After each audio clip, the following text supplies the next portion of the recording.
All right, what is up, family? What's up, guys? I know it's been a very long time since I have last uploaded. I told you guys that, what I'm saying, I was going to be taking a break from trading. I told you guys I was done trading for the year. Sadly, that has not been the case at all. So, you guys are very, very, very far behind on everything, and that was 4 days ago. Not too bad. You guys are very far behind on everything, and I just want to catch you guys up. I think the last time I lost 3 accounts. Yeah. So I lost 3 accounts the last time we talked, and the last time that you guys saw me on everything. But since then, I have gained 4 accounts, I believe. 3 or 4. So I just want to update you guys on all the trades that we've taken, and I also, excuse me.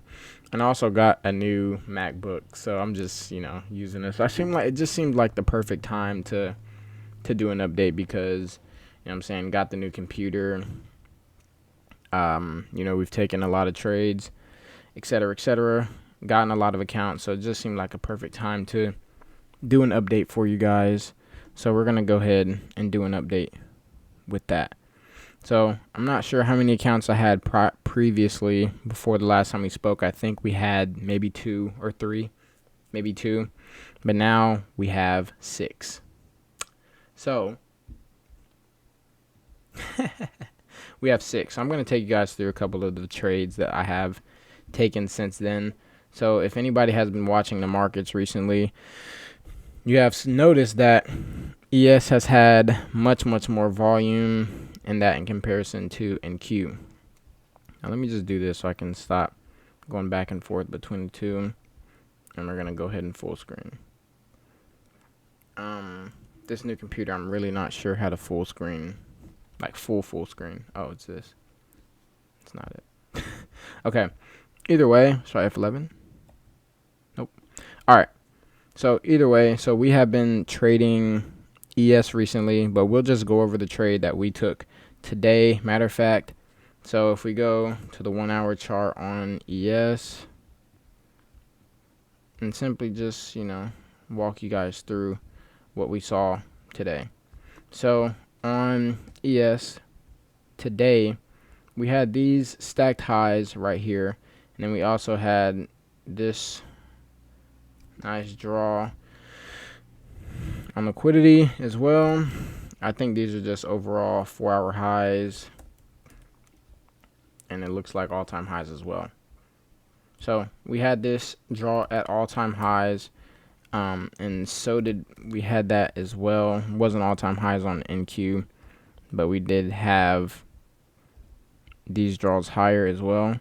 So boom. So that's on the 4-hour chart right there. So drop down to the 1 hour time frame on both charts. As you guys can see, to start off the morning, NQ comes up and sweeps out these highs. ES doesn't come out and sweep out these highs, but that wasn't the actual trade that we took. So typically in the morning, I look for major draws on liquidity.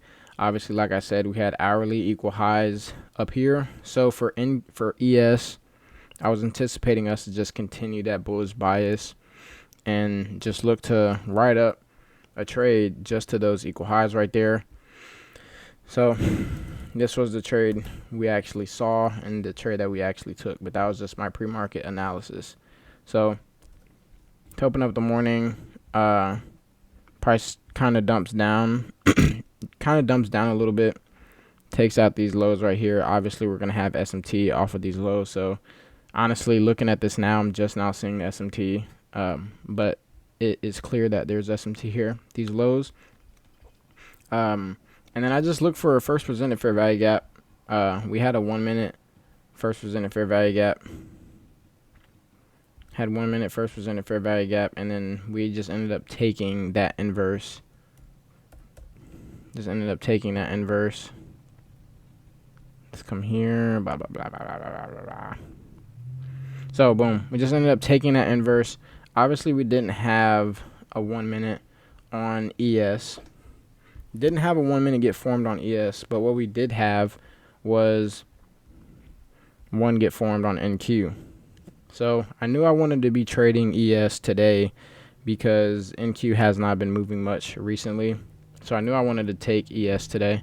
So we just looked for, let's backtrack a little bit.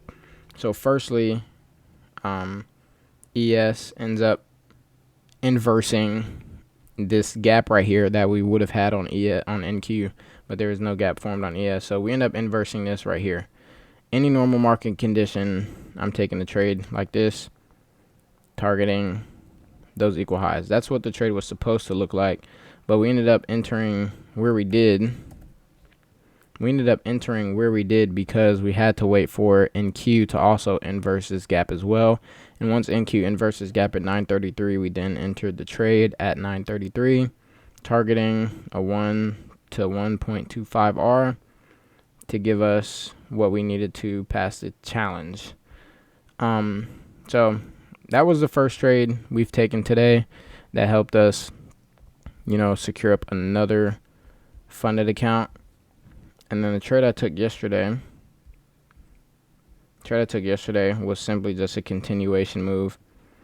Pretty much no real draw on liquidity. I just did see that we were pushing higher, and I saw a pretty nice entry model. It, respected a lot of things within our confluences, so we just decided to just take that buy. Pretty much going to be based off the same things as well. After yesterday, we took out either previous day high or London highs, took out a major draw on liquidity, and then we just saw that we were simply respecting bullish order flow and just decided to play off of that. So right here, oh, this is a pre-market trade. Oopsies. Obviously, this video is kind of made off of a whim. Excuse me. But it's just going to catch you guys up a lot. So what we saw here for December 23rd, we've been trading every day up until Christmas, so haven't really affected us. But as you guys see here, 9:30 open, we come up and we automatically start taking out all of these draws higher, and higher. And both indices actually did this, so there was no SMT, and all of these draws higher got taken out. I saw we had this 1 minute gap here. Ended up filling that 1 minute gap. I was actually looking for shorts to start the day off because we had a lot of low resistance draws on the hourly time frame. A little bit of stacked highs. That's what I was looking to get taken out. That's what I was looking to target. But as you guys can see, that's not the actual trade we ended up taking. So after we respected that 1 minute gap right here, all we did was we waited for a clear delivery of which way price wanted to move from there. So as you guys can see, after we tap into this 1 minute gap, we then immediately inverse this 1 minute gap. Now, I would have entered the trade right here, and targeted these highs right here. I wasn't too pressed on it though. I just kind of waited for more confirmation. Not necessarily a market structure shift, but just seeing a continuation through those highs. After we got that continuation through those highs, took a very simple trade up with the stop loss at these lows right here. Took a very 1.25 R, hit the top of the market, and then simply just come back down. There's also a short setup here as well where we could have taken this inverse right here, and then ride that down to simply just a low. Whatever we wanted to target, we could have targeted. But that right there got me another account as well. This little clicking on this keyboard is starting to make my freaking finger numb, bro. Like, starting to kill the muscles in my fingers. And you guys are here for these days, because this is the new week opening gap trade that we tried to take. We tried to take a short pre-market. So I think from there we've only gotten 2 or 3 accounts. Not sure. I've taken a couple trades on my phone as well, so I'm not totally sure. But just wanted to update everybody on, how many accounts we have and stuff like that. Currently, we are at $300,000 in funding.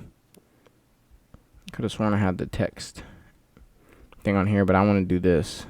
We are currently at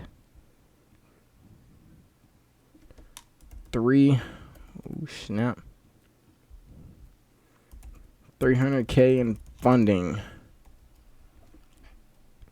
When I first started this challenge, I had absolutely not a dollar. I had not a dollar in funding, and it wasn't because I wasn't good at trading. It was just yeah, those Top Step accounts were frying me, bro. I'm not even gonna lie. Like, I would win one trade, and then the next trade I got to, I would just like crap the bed. Something would always happen, and then I just wouldn't get it funded. But I do have one Alpha Futures account. So we got that one Alpha Futures account. Now we have 6 accounts. As you guys can see, we have 13 more to get funded. We have 13 more. And this is already plenty of money to be making. Like 1, 2, 3, 4, 5. We have 6 accounts. So let's just say we were to we have 6 accounts. Let's just say we were to make 500 across those 6 accounts. That's $3,000 per trade that we're making. We're going to divide that by, we're going to do 300 times 6.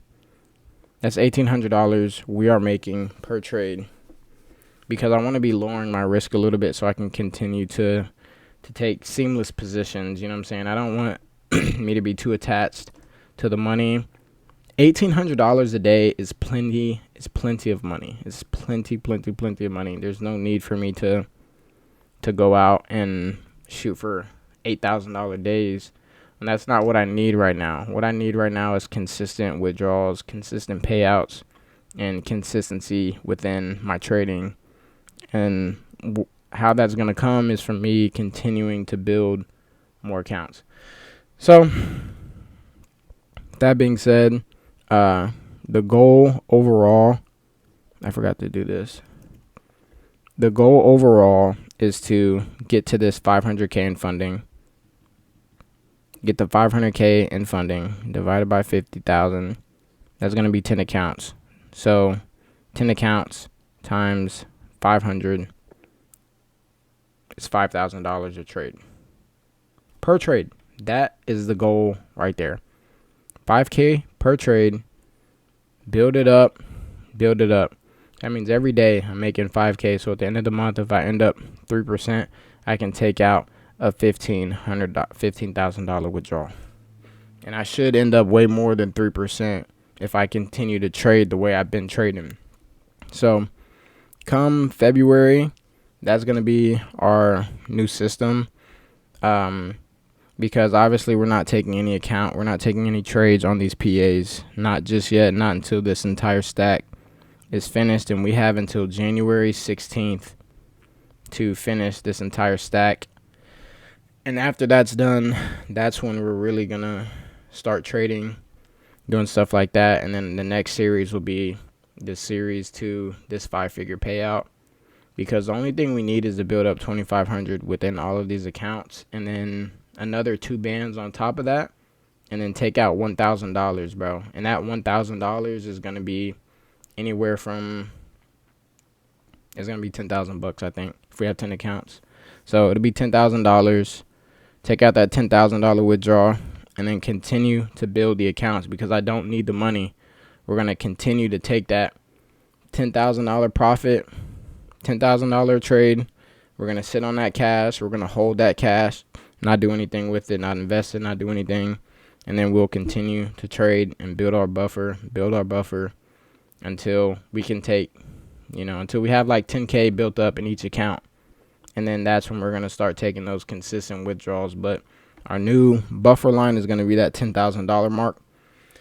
And then we go from there. That allows us to not lose our accounts, et cetera, et cetera. But you guys obviously know how this works. And you guys have seen me build this from ground zero to hero. You know what I'm saying? So you guys have been around for every step of the way. I've been noticing I'm getting a little bit more views on my videos and stuff like that. So I'm definitely going to keep putting these videos out for you guys and for myself, most importantly. But yeah, I appreciate every single one of y'all. I will see you guys. Probably January is when I'll be back doing this on the charts. But as of right now, I'm just doing all the trading from my phone because I kind of just wake up whenever I want, and then if I see a setup, I take it from my phone. I won't be back on the computer trading until January. But yeah, with that being said, I'll see you guys later. How do I end this? I don't even know how to use this computer, bro. I don't know how to use this computer. I'm gonna figure it out though.